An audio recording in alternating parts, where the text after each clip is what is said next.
Hello everyone, how's you all? Hope you all are doing great. So I'm back again with the session number 6 of 15 days test drive series. So मैं जान तो देखो कि हमारा ना कुछ sessions का लैग हो चुका है, ठीक है। तो कुछ इश्यूज थे जिस वजह से वो लैग हुआ है, बट जल्दी ही मैं उन्हें कवर अप कर दूंगा। और आज जो मैं सेशन लेके आया हूँ जो कि केमिस्ट्री का है, ये बहुत ही मतलब एक तो छोटा सेशन रहेगा बट बहुत इंपॉर्टेंट सेशन है, क्योंकि ये जो आज हम टॉपिक पढ़ेंगे ना, ये टॉपिक आप लोग नाइन्थ में पढ़ के आए हुए हो, और जो वहां पे शायद कुछ आप लोगों को गलत पढ़ाया गया है ना। अच्छा, यही चीज होती है, पता है कि आप लोग जैसे 11th में साइंस पढ़नी शुरू करते हो ना, तो आप लोग देख रहे हो कितनी सारी चीजें ऐसी होती है जो आप 10th में 9 में पढ़ के आए होते हो, वो कुछ कुछ गलत होती है। मतलब वो कुछ गलती हम अब जाके सही करते हैं कि हमें 10th में गलत पढ़ाया जाता है। वो गलत पढ़ाया नहीं जाता, बट वो 10th के लेवल पे उतना ही है। 11th में थोड़ा सा हाई लेवल अप होता है ना, तो उसमें वो गलत प्रूफ अपने आप ही हो जाता है। चलो वैसे देखते हैं, ये मैं बोलना नहीं है, ये मैं डायरेक्ट दिखाता हूँ, ठीक है। तो आज हमने केमिस्ट्री में सेकंड चैप्टर के कुछ टॉपिक्स देखने जो कि इंपॉर्टेंट है टॉपिक्स। अच्छा, आप लोग पढ़ के आए हो एटम्स वगैरह के बारे में, है ना। और केमिस्ट्री का जो सेकंड चैप्टर है वो है स्ट्रक्चर ऑफ एटम। एटम का स्ट्रक्चर कैसा होता है, एटम कैसा होता है, कैसा एटम दिखता है ना। आप लोग जो 9th क्लास में पढ़ के आओगे या 10th में पढ़ा है, हमने क्या पढ़ा है कि कॉर्क स्लाइस, हमने कॉर्क स्लाइस वाला कंसेप्ट पढ़ा है कि साइंटिस्ट थे, उन्होंने कॉर्क स्लाइस ली थी, उसके उन्होंने एटम्स वगैरह देखे थे, है ना। अब आप लोग आगे बढ़ चुके हो, ठीक है। बट फिलहाल पीछे से रिकॉल करते हुए चलते हैं, देन हम आगे बढ़ेंगे, ठीक है। तो सबसे पहले हम किस साइंटिस्ट की बात करते हैं? सबसे पहले हम बात करते हैं जे थॉमसन जी की, ठीक है। कि उनके अकॉर्डिंग एटम कैसा होता था, है ना, एटम की कैसी शेप होती थी और उसमें क्या क्या चीजें होती थी। सबसे पहले अब देखो जरा, इसमें क्या है, इसमें है जे थॉमसन जी का मॉडल कि वो किस तरह की उसकी शेप होती है। सबसे पहले आता है कि उसमें स्फेरिकल शेप होती है, कि उन्होंने बोला कि भाई जो एटम होता है ना, एटम की कैसी शेप होती है, स्फेरिकल। ठीक है जी, हमने मान ली स्फेरिकल शेप होती है।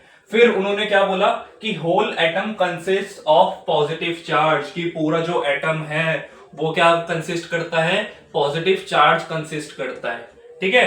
फिर उन्होंने क्या बोला कि नेगेटिव चार्ज, यहाँ पे सॉरी एक मिनट ये देखना जरा, यहाँ पे चेंज लिखा है, ये चार्ज है, ये क्या है, चार्ज है, ये चेंज नहीं है, चार्ज है। कि negative charge embedded over positive charge uniformly, कि मतलब अगर हमारा एक पॉजिटिवली क्या है, एटम का चार्ज है, मतलब एक एटम है वो पॉजिटिवली चार्ज है, ठीक है। फिर उन्होंने क्या बोला कि जो हमारा नेगेटिव चार्ज होता है ना, वो भी उस पर होता है, बट वो यूनिफॉर्म होता है। यूनिफॉर्म मतलब कि सर अगर मैं इसे बीच से काट दूं, है ना, इसके ऐसे एक स्लाइस बना लूं, पिज्जा की स्लाइस बना लूं, तो एक स्लाइस में जितने नेगेटिव चार्ज होंगे ना, उतने ही दूसरी में होंगे, उतने ही तीसरी में होंगे, उतने ही चौथी स्लाइस में होंगे। ये उनका कहने का मतलब था कि क्यों, कि जो हमारा नेगेटिव चार्ज होता है वो यूनिफॉर्मली डिस्ट्रीब्यूटेड होता है। क्या होता है, नेगेटिव चार्ज हमारा यूनिफॉर्मली डिस्ट्रीब्यूटेड होता है, ठीक है। अच्छा, अब एक चीज देखो जरा, इसमें और क्या दिया हुआ, इन्होंने बोला है कि mass of atom is uniform, कि एटम का जो मास होता है, एटम का क्या मास जो होता है वो यूनिफॉर्म होता है।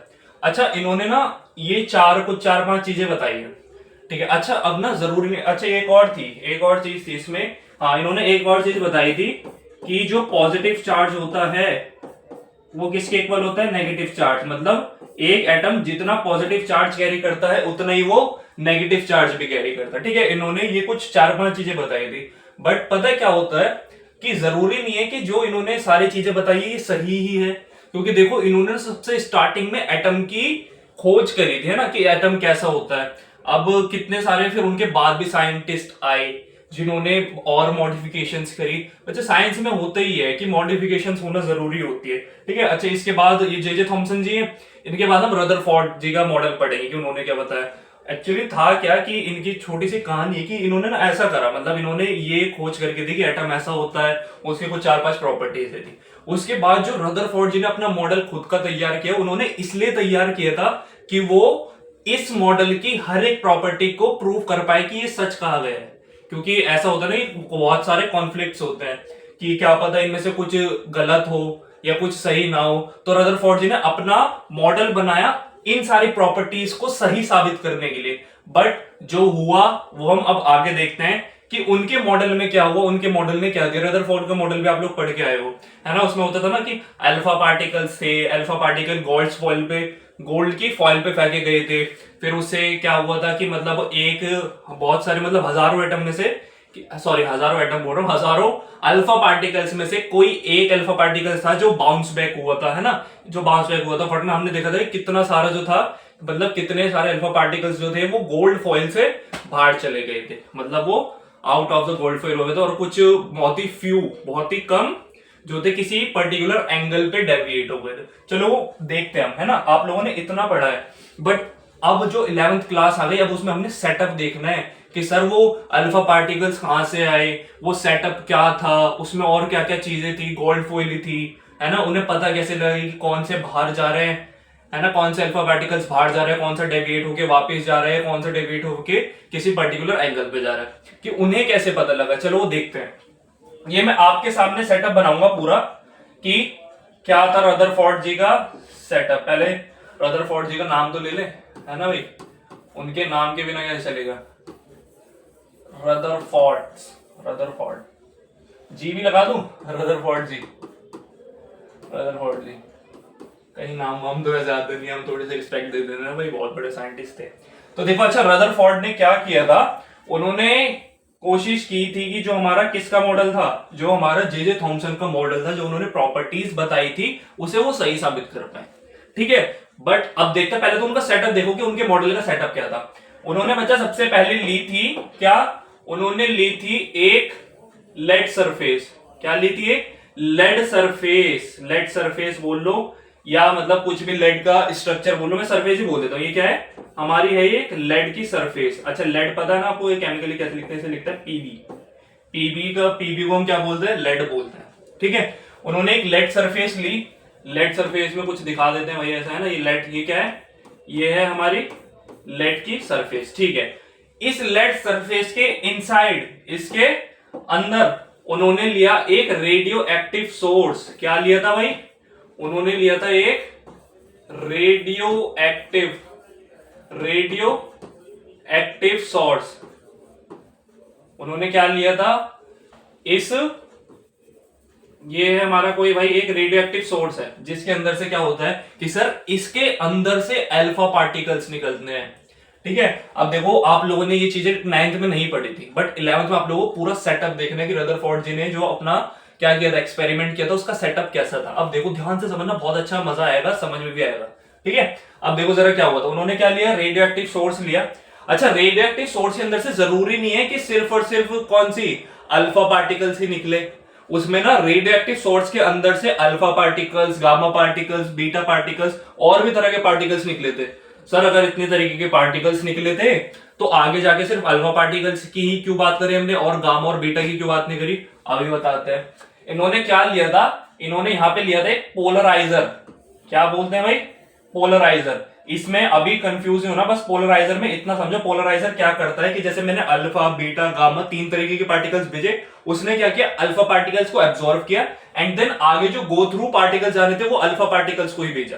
या आप लोग ऐसा समझ लो कि उसने क्या किया, उसने बीटा और गामा पार्टिकल्स को अपने पास कंज्यूम्ड कर लिया और आगे किसे जाने दिया, आगे अल्फा पार्टिकल्स को जाने दिया। ठीक है, अच्छा रेडियो एक्टिव सोर्स में से देखो जरा, रेडियो एक्टिव सोर्स में क्या हुआ था भाई, रेडियो एक्टिव सोर्स में, अच्छा ये तो दिखेगा ही नहीं कलर, है ना, रेडियो एक्टिव सोर्स में कुछ क्या निकले होंगे, इसमें से पार्टिकल्स जा रहे हैं। अच्छा पार्टिकल्स बहुत सारे जा रहे थे भाई, इसमें से क्या जा रहे थे, इसमें से पार्टिकल्स बहुत सारे जा रहे थे। अच्छा आप लोगों को याद है कि क्या नाम है, ये जो अल्फा पार्टिकल्स होते हैं ये किसके होते हैं, मतलब हाइड्रोजन होता है, लिथियम होता है, हीलियम होता है, क्या होता है पता है कुछ किसी को, अल्फा पार्टिकल्स कौन से होते हैं, अल्फा पार्टिकल्स यहां पे लिख देता हूं चलो मैं। अच्छा अल्फा पार्टिकल्स होते थे हीलियम प्लस 2, हीलियम प्लस 2 पूछा जाता है कि अल्फा पार्टिकल्स कौन से लिए थे, मतलब अल्फा पार्टिकल्स होते कौन से होते हैं, हीलियम प्लस 2, He+2। ये आप लोगों ने उसमें 10th में भी पढ़ा होगा ना, हाइड्रोजन, हीलियम, लिथियम, बेरिलियम। तो हीलियम का एटॉमिक नंबर 2 होता है, बट ये +2 आप लोग अब जाके पढ़ोगे कि +2, वैसे तो पढ़ लिया होगा थोड़ा बहुत कि इलेक्ट्रॉन का एडिशन, उनका सब्ट्रैक्शन होता है तो +2 आता है, कि इलेक्ट्रॉन गेन करते हैं तो क्या होता है, लूज करते हैं तो क्या होता है, बाकी अब आप लोग आगे देखोगे। अच्छा मैंने क्या किया कि ये सारी ना बहुत सारी रेज है, इसलिए रेज बोले अल्फा मतलब पार्टिकल्स है, अल्फा पार्टिकल्स, बीटा पार्टिकल्स और गामा पार्टिकल्स। ये क्या हुआ है, इसका नाम दे दो पोलराइजर। क्या नाम दे दिया इसका, पोलराइजर। वैसे तो इसका पता कुछ और नाम होता है, बट आप लोग इसे पोलराइजर की तरह कंसिस्ट करो। पोलराइजर ने क्या किया भाई, इसने क्या किया, इसने बीटा और गामा पार्टिकल्स को तो अपने पास एब्जॉर्ब कर लिया, और जो इसने आगे पार्टिकल्स भेजे, जो इसने आगे पार्टिकल्स भेजे वो कौन से भेजे, सिर्फ अल्फा पार्टिकल्स भेजे। इसने जो आगे पार्टिकल्स भेजे कौन से भेजे, सिर्फ और सिर्फ अल्फा पार्टिकल्स ही आगे भेजे, अल्फा पार्टिकल्स भेजे। और यहाँ पे क्या थी हमारे, यहाँ पे थी कोई एक गोल्ड की शीट, है ना। अच्छा, आप लोगों को ये तो पता होगा कि इन्होंने गोल्ड शीट क्यों ली है, तो आप लोग पढ़ के आए हो, है ना। क्या होती है, थिन होती है, मेलिएबल होती है, डक्टाइल होती है, इसकी काफी सारी प्रॉपर्टीज होती है गोल्ड शीट की। ठीक है, ये हमारी गोल्ड शीट है। ठीक है भाई, ये गोल्ड शीट है। अब उन्होंने क्या देखा, अच्छा सिर्फ इतना ही हो गया, इतने से हो जाएगा। मैं एक काम करता हूँ, पहले ना मैं ये यहाँ से थोड़ा साइड करता हूँ, रुको, ये आ ना। चलो इसका तो कुछ, क्या क्या हट गया इसका भाई, इसका हट गया सर अल्फा पार्टिकल का, ये हट गया, ये हट गया। ठीक है भाई, ठीक है, ठीक है। आगे देखो जरा, पोलराइजर था, ये हमारी क्या है, गोल्ड फॉइल है। ये क्या है हमारी, वैसे तो बताने की जरूरत ही नहीं, तो आप लोगों को पता ही है पहले से क्या होती है। ये क्या है हमारी, गोल्ड फॉइल बोल लो या गोल्ड शीट बोल लो, कुछ भी बोल लो, मैंने गोल्ड फॉइल लिख दिया। ठीक है, ठीक है जी, ये गोल्ड फॉइल है।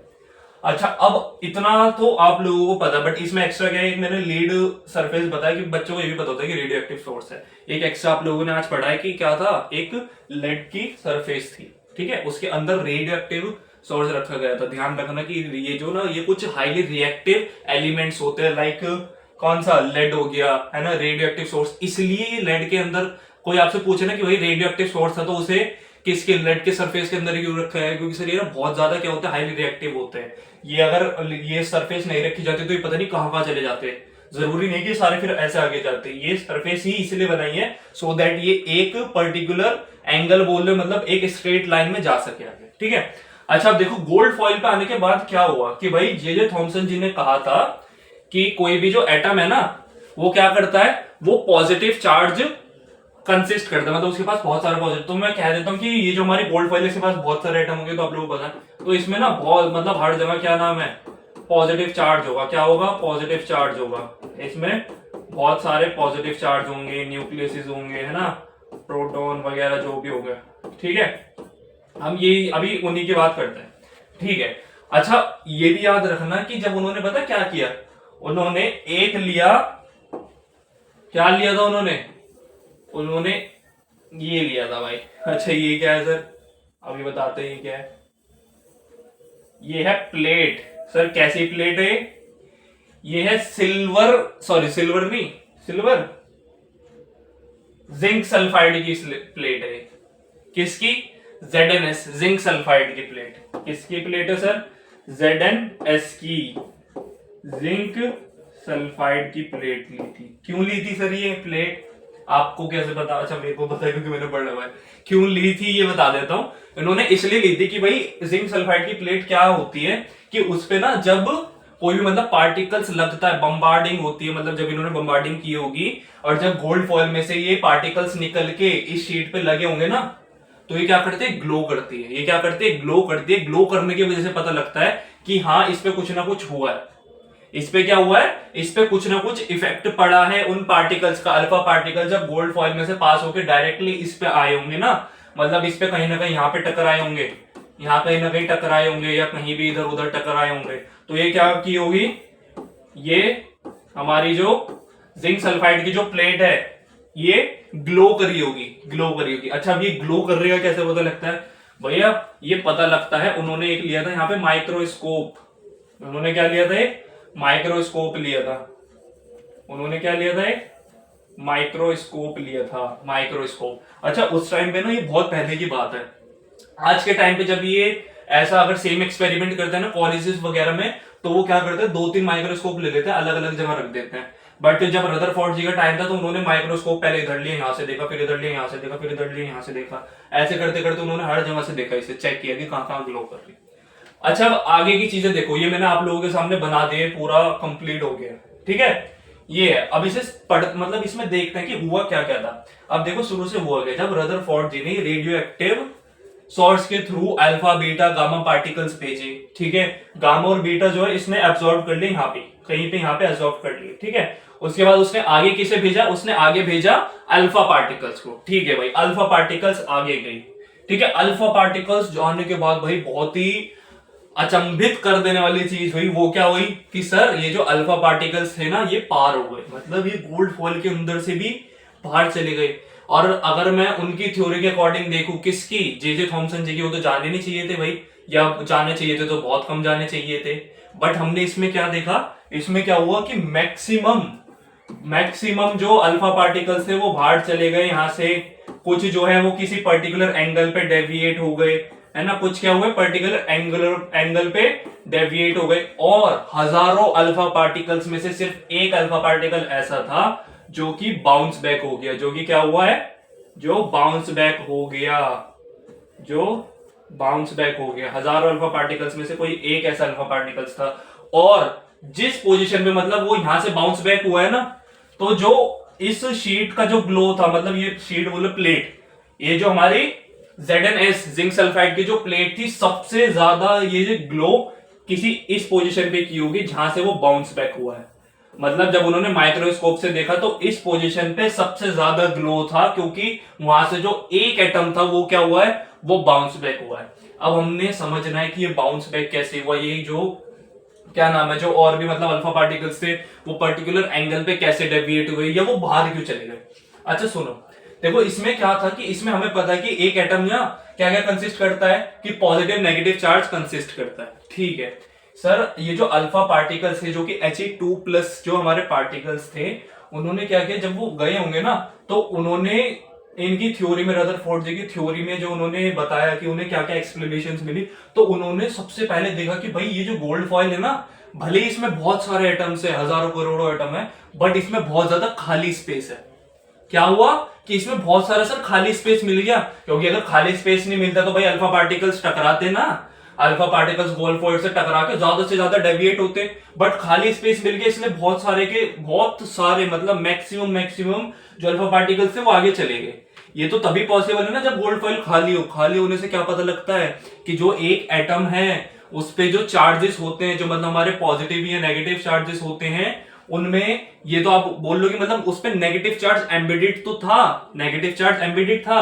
बट सर अगर नेगेटिव चार्ज एम्बेडेड था तो निकल कैसे गए, अगर आपके मतलब जे थॉमसन जी के अकॉर्डिंग चले कि भाई उसमें बहुत से पॉजिटिव चार्ज भी होता है, नेगेटिव चार्ज भी होता है, जो कि होता है। बट वो एक सेंटर ऑफ मास, जो आप लोग आगे जाके पढ़ोगे सेंटर ऑफ मास, कि किसी भी एटम का जो एक मास होता है ना, सबसे ज्यादा मास वो उसके सेंटर में होता है। तो अगर मैं एक पर्टिकुलर एटम ले लूं, मैंने बोला ये एक एटम है, इसमें से बहुत सारे क्या चले गए होंगे, बहुत सारे अल्फा पार्टिकल चले होंगे, बहुत सारे। बट जो उसका सेंटर ऑफ मास, जहां पे उसका मास सबसे ज्यादा होता है, जहां पे नंबर ऑफ प्रोटॉन्स बोले जो कि पॉजिटिव होते हैं, जो कि जहां पे पॉजिटिव चार्ज बहुत ज्यादा होता है, वहां से मैं बोल रहा हूं कि एक एंगल पे डेविएट हो गया होगा कोई एक चार्ज। इस एक एटम के अकॉर्डिंग समझो कि मेरा क्या नाम है, कि हमारे अल्फा पार्टिकल्स आए, मैंने बोला कि एक एटम में से मैंने बोल दिया कितने 30 गए, हमारे 30 अल्फा पार्टिकल्स गए, एक एटम में से 30 अल्फा पार्टिकल्स गए, जिनमें से कोई एक अल्फा पार्टिकल होगा जो न्यूक्लियस से जाएगा, और न्यूक्लियस से वो कहीं डेविएट हो गया होगा, क्योंकि न्यूक्लियस पे चार्ज होता है। और आसपास जो एटम है, एटम के जो अंदर है वो पॉजिटिव चार्ज, उसने क्या देखा कि था ही नहीं सर, वो तो खाली था। उसका जो मास था, उसका जो चार्ज वगैरह था, वो सारा का सारा न्यूक्लियस के पास था।